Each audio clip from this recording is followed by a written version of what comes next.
We're walking to the Hartman kiln on the backside of Canoe Creek State Park. To get to the Hartman kilns, we're going to walk across this aluminum bridge. We are on the backside of Canoe Creek off of the Beaver Dam Road.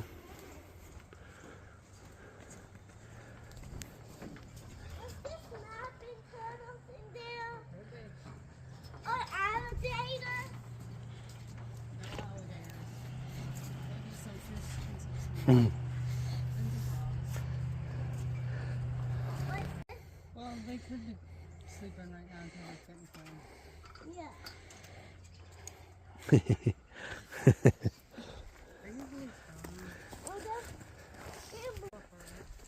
We're walking on the trail here, and we want to walk back here and show you the railroad bed. The railroad came right through here, and they brought the limestone or the lime out on the railroad. So the former railroad bed ran right through here. We'll go find it here. They just left them here. Here's the old rail bed. You can see the timbers still. This railroad came off the Petersburg branch of the railroad, and it came through Canoe Creek back to the lime kiln. Here's the old timbers, and the trail goes off this way, but the original rail bed goes straight through the woods back along the ridge here, and the Hartman kilns is that way. Pretty neat.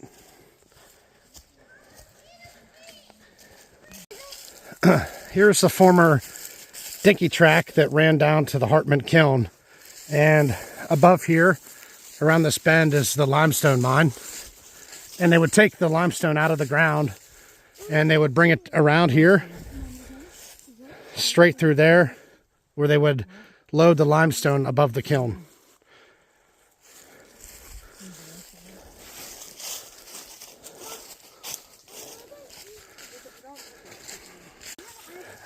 Up the hill is the mine.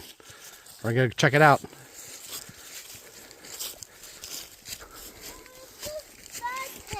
It's up here, buddy.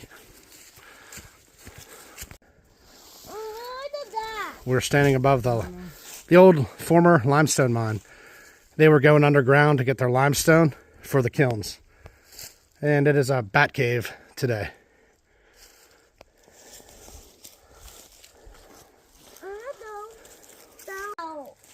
We're at the former limestone mine here, and it's sealed off. Why did they seal it off? They don't want people going in. This is a protected bat cave now, but this is a former limestone mine where they went inside here and mined out the limestone and brought it out. For some reason, this method was the method they used here at Canoe Creek. This bar right here comes out, but it's locked. Now, at one point, I went inside this mine with a group of government workers. They came in here to document the bats in here, and I was fortunate to have the opportunity to go in here.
Not sure when they opened this back up, but they mined here about early 1900.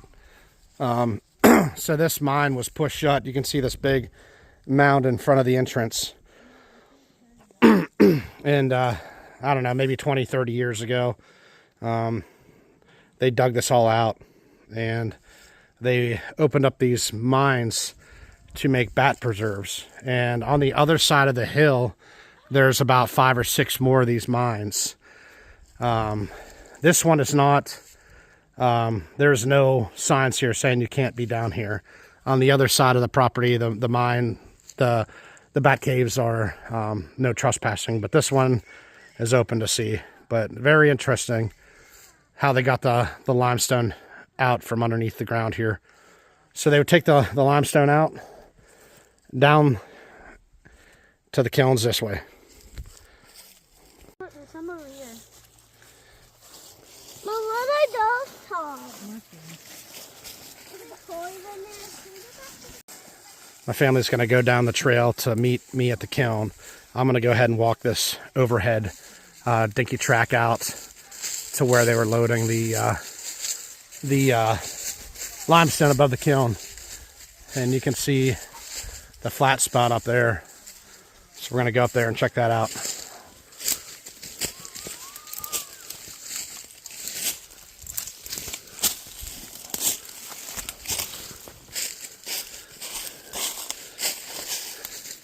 I always enjoy this part of history, is exploring these old industrial sites, and just think about how many men would take the dinky carts back here with the limestone back this track. This lime, they were making quick lime, and the lime at this kiln would be used for agricultural lime and also possible flux lime for the steel industry. Lime was a big industry back in the early 1900s. Okay, we came to the end of the area here. Let's go this way and see what we can see over here.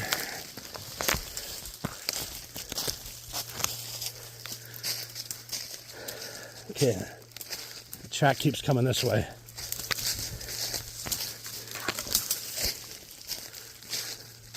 This is really neat.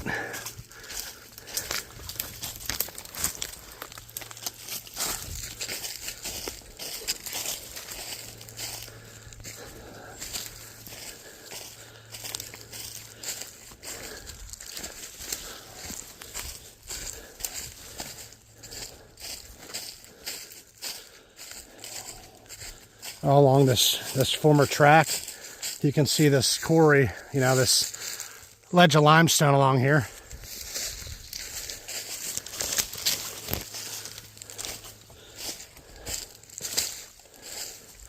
So I'm assuming they might have taken some of this limestone along here as well. That looks like it was quarried out also. The brush is pretty thick in here.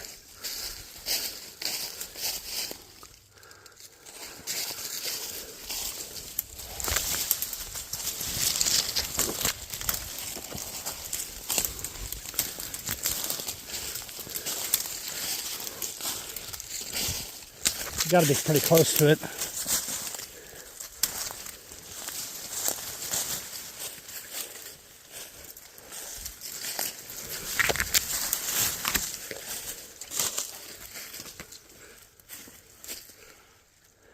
Okay.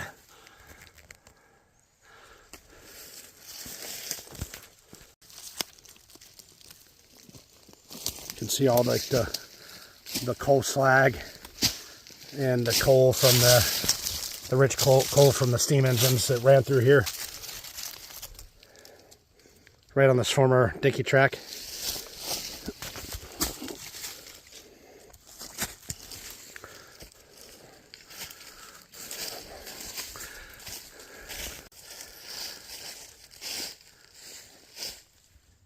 Okay, I came up here to the dinky track and I found some excavations down here. I believe this is kind of where the incline went down the hill with the limestone.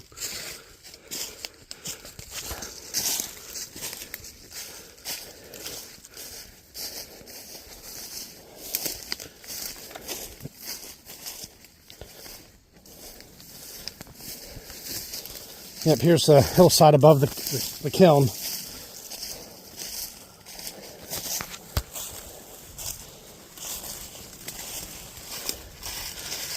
Here's some flat spots the incline would go down to the kiln above here.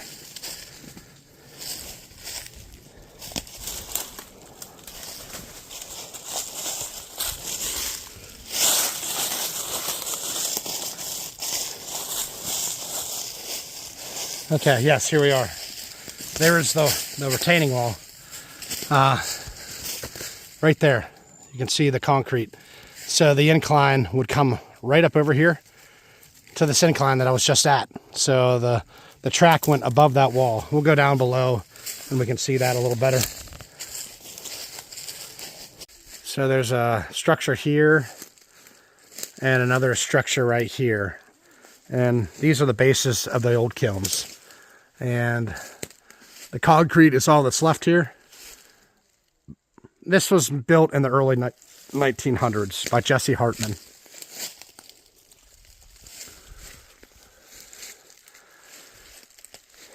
A lot of people don't see this area of Canoe Creek, and we thought it'd be nice to make a video of this site.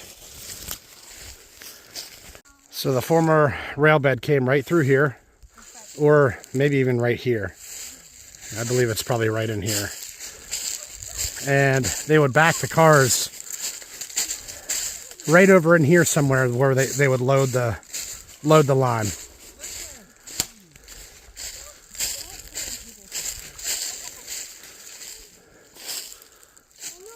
I'm gonna say probably somewhere right in here is where they loaded them.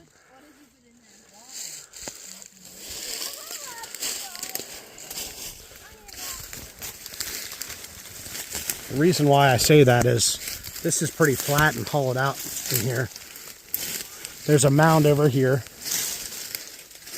And I believe this is a loading area where this is really flat here. So after they would load the cars right through here.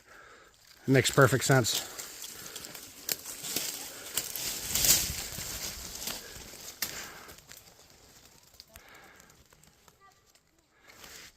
There's the top of the kiln over here. Now there would have been a metal kiln on top of that. That would have went up 20 feet or so.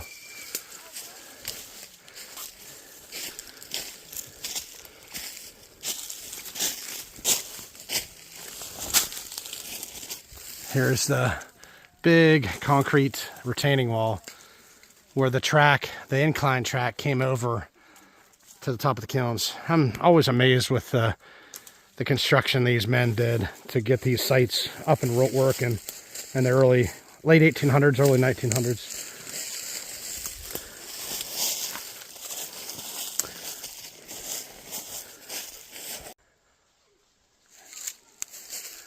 So we got a big retaining wall out back, 2 kilns. Jesse Hartman was a major industrialist in Hollidaysburg, and he started his work for the Martha Furnace, making iron, and quickly got into his own business. He had his own limestone quarry, came out here, bought this ground, started making quicklime, took the limestone out of the mines, and he also did ganister rock on the top of these mountains up here, Canoe and Point View. Jesse Hartman was quite the industrialist back in the late 1800s, early 1900s. He also mined ganister rock on 6 mountaintops. He was a very big player in the Industrial Revolution here in Hollidaysburg. So these kilns were significant at one point. Okay, so we're going to head back out the railroad trail here, and we're going to head out of here. I'll go ahead and attach some pictures of some of the history here that we can find. Not sure what that is. Interesting.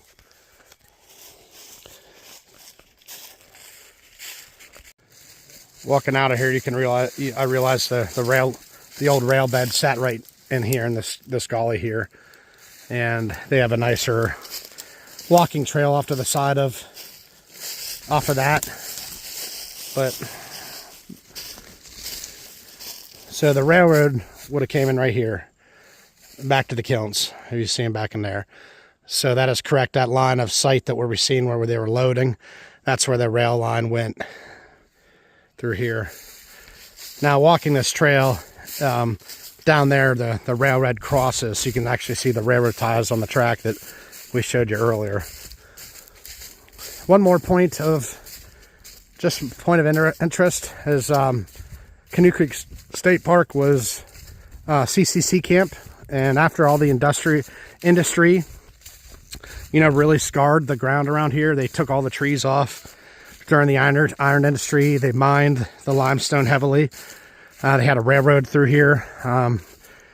During the 30s and 40s, the CCC camps revitalized these industrial sites, and they made this Canoe Creek State Park. It's a true blessing what they did. And now these parks can be enjoyed for recreation, hunting, fishing, picnics, hiking. So these state parks are a gem. So come on out and enjoy them. Today, this is the picture of the ruins of the kilns. This would have been the base of the kiln in ruins today. This is an incredible picture during the construction of the Hartman kilns. This early picture shows the two kilns and the overhead dinky track being built. Notice the concrete wall is not here yet. This amazing picture was given to me by John Glass. Here is a picture of the Hartman kilns during operation, probably early 1900s. Notice the rail car backed in at the loading spot that we found earlier in the video. Also, notice the above dinky tracks that went over the concrete wall, and they would bring the limestone down and over, and they could load in the top of the kilns.